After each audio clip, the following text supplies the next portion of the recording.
the name of the kingdom of Israel when King David and King Solomon and King Saul were in power. It was known as the United Monarchy during that period of time because there was no split. It was all together as one. And different kings came into power, as King Saul was pursuing after King David. But then King David never turned on King Saul to kill him. And King Saul recognized that David was a better man. In 1 Samuel 24, it describes King Saul going after King David, with an army of men.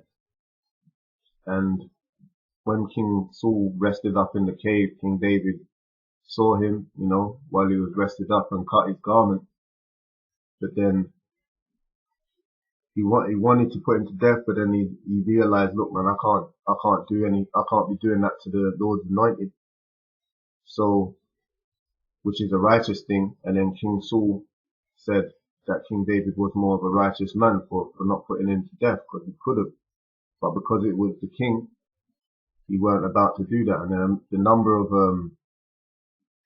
of men that had went after King David was 3,000 chosen men. But then, even at that time, King David was able to get close enough to cut off his garment. And it was a righteous thing that King David didn't do so. And that's why King Saul recognized that he had more than one opportunity to do that, and he didn't do it. But King Saul seek to kill David. Let's look at another example to prove King Saul was an unrighteous man.